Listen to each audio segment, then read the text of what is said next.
Hello, I'm Maciej Mikos and you're watching World Talks.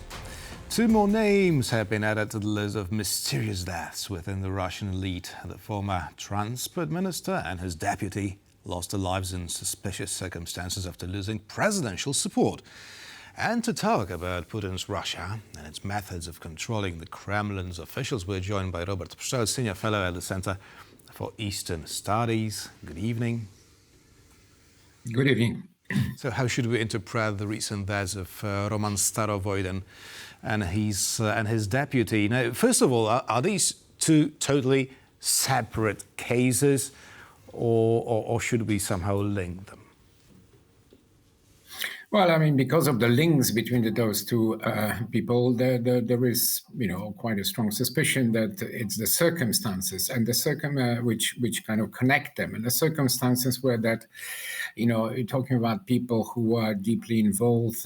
One was governor of the Kursk Oblast, and that matters because, of course, we know what happened last year, and Ukraine has staged a successful operation and essentially taken over relatively substantial part of Russian territory. And that's in spite of various efforts for which a lot of money was allocated to build some kind of defenses, because it's not the case that the Russians were completely oblivious, even though they were surprised to such a situation. And then, of course, there are other, circumstances which simply suggest that, if you are part of the so-called elite in Russia, you are enjoying a lot of benefits, first of all, monetary, but also some kind of protection and so on. But if you fall out of favor, then various things may happen to you. Although it has to be said that this case of the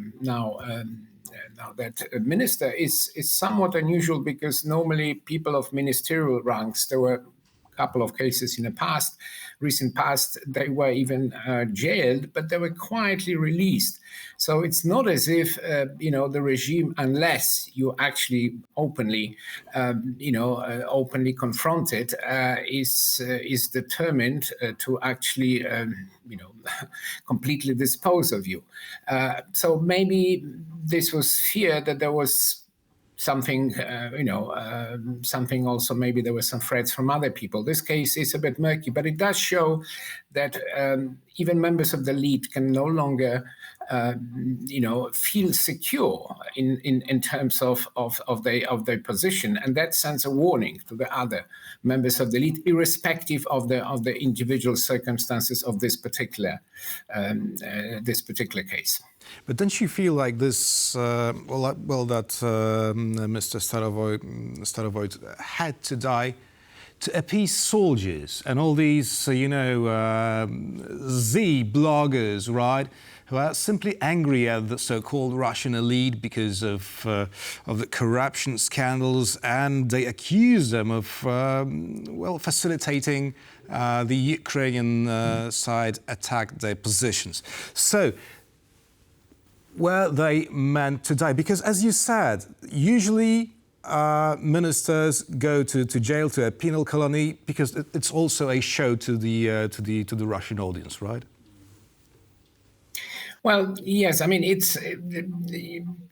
one can make various hypotheses, but there used to be a name for the sort of thing we're doing right now, Kremlinology, during particularly Stalinist times, but even later, because the politics in Soviet Union, Russia, is very opaque, and very often, I think it was Churchill who said that you don't know who's getting the upper hand, like the bulldogs fighting under the carpet, and you only see a bulldog emerging, victorious, then you know who won.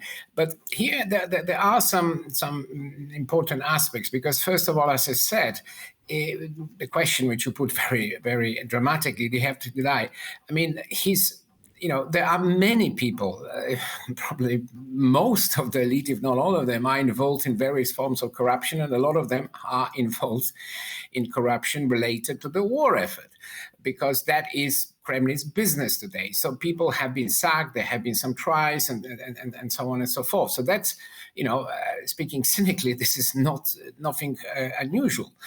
If anything, in the last few weeks before he was sacked as a Transport Minister, Mr. Starovoyt, he was blamed, or his ministry was blamed, for the total chaos that engulfed Russian airports during, the peak of this holiday season. The Russians, unfortunately, still can travel to various places, and there was a total disaster. And it was mainly assumed it was to do with the threats from the Ukrainian drones, but it was totally mismanaged, and there was chaos, and that, if you like, enraged people. But I think there may be some personal circumstances, but the most likely cause of events one could understand where to unfollow, that following his demission, he would have probably become a defendant in the trial of his deputy, because there was already a trial.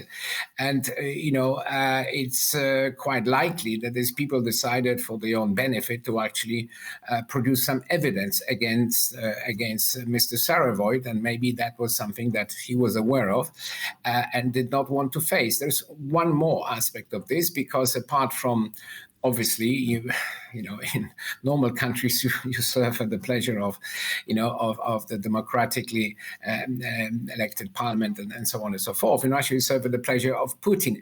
But Mr. Starovoyt also had a very strong backing. In Russia, it's called Krisha, essentially a roof, a cover, from two brothers, Mr. Rothenbergs, who are very powerful businessmen, and they are part of the internal, if you like, often called family. So really close circle of Putin. So he must have either crossed them, crossed their paths, or maybe he simply lost that protection. So there's a lot of people, rich people, members of the elite sitting somewhere in Rublovka in Moscow, who are thinking today, because they are quite shocked. And even the mainstream media are not hiding the fact that this is something relatively extraordinary because of the rank of the person and the way this has unfolded. So in essence, that poses a lot of questions to the regime. Some people, like, Russian journalists, I read a commentary of Kirill Martynov, the head of Novaya Gazeta Europe, suggesting that this may suggest that the war is becoming almost unbearable, the cost of the war, even for the elite. Now, that would be an optimistic hypothesis, but I'm pretty sure that latest dramatic developments are making a lot of people very, very nervous in Russia. Well, we're talking in total about some 20, more or less, individuals that have, high-ranked individuals that have died since the beginning of the full-scale invasion of Ukraine. And I'm wondering whether, as you said, the corruption is omnipresent within the Russian elite. Therefore, are we talking about something like a sort of a crawling purge? Not the Stalinist style, but very much Putinist style. Well, I think in purge, Putin decides he can literally sack people, and one day you're no longer in favor and your career is over. It's as simple as that. So that's very like Stalinist times. And people have fallen out of windows. It's windows are extremely dangerous, particularly in Moscow and St. Petersburg. But in terms of, if you like, the processes, the type of factors that one should look at when analyzing this very coldly, is the fact that because of the war, because of the deteriorating economic situation in Russia, high inflation, lack of labor, stagnation, that's in open. That was discussed literally in public. One of the ministers said it during a meeting in St. Petersburg Economic Forum. Putin participated. What it means is not just obviously a problem for a country if you have this sort of statistics, and war is responsible, but you have a situation in which, and that's how things are done in Russia, people get rich by having access to the pie, which is distributed essentially by the Kremlin or the people connected to it. But that pie has been growing much smaller, and therefore that strongly suggests that was already predicted, some time ago, that the fight for this bits of the pie, would get even fiercer. So whether this is an emanation, I think there is no doubt that in a way, and this is another part of the deal that Putin offered to the Russians when he came to power many years ago, at the end of the 90s, that he would break this sort of cycle of, which characterized Russian, not just political, but situation literally on the streets of Moscow, St. Petersburg, and others. There were contract killings and so on. That was supposed to stop. Now, maybe there are fewer, we don't know, killings, but it's the state and its security apparatus who is actually considered by various people linked to the regime as a personal risk to the people who thought they were, as I said, secure. And one of the main reasons is this big fight for resources. People will do a lot of things if they sort of a standard of living to which they got used to, and in a lot of cases these are incredible fortunes, might literally disappear in a path. Mm-hmm. So that's. But I'm wondering how are we ain't seen everything yet. I'm wondering how are these so-called regular Russians reacting to this news, because, well, I guess not much of them believe in official communiques that it was a case of a suicide, or that someone just decided to clean his windows from outside or something like that. I mean, are Russians satisfied with the elite being somehow under, controlled?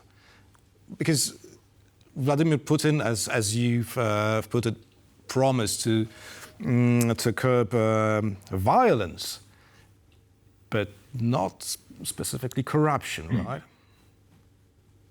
Well, he also promised to continue improving, which was the case, first few years when he came to power, simply because the prices of raw materials were going up, which is the main Russian exports, and Russia was exporting a lot of it. This is no longer the case. So he cannot really, he can no longer pledge, or he can no longer deliver on the improvement of economic standards. Sure, if you're living in Moscow, life is perhaps not as bad, and there is evidence that not all the Russians, even quasi-ordinary Russians, are feeling, if you like, the war. But still, overall, it's pretty clear state of health, schools, roads, etc.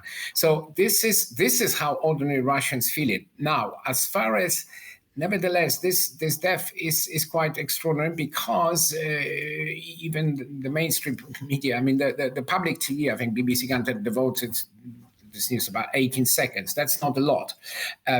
But there is, you cannot completely stop the discussion on the internet and even some, as I said, mainstream newspapers. So they are kind of scratching their head and saying, well, could I be next? Whether would I be forced to that sort of situation? Or, I would be literally, as they say, pushed out of the window. And well, this sort of paranoia can only serve. Not concern them, perhaps, directly, but they might begin to think that the country is entering a more chaotic period. And that matters, because that would undermine the legitimacy of the person at the top, and he's been around for a long time. Robert Pszczel, Senior Fellow at the Center for Eastern Studies, was our guest this evening. Thank you very much. My pleasure. And thank you for watching, and stay with us for more news and talks and features here on TVP World.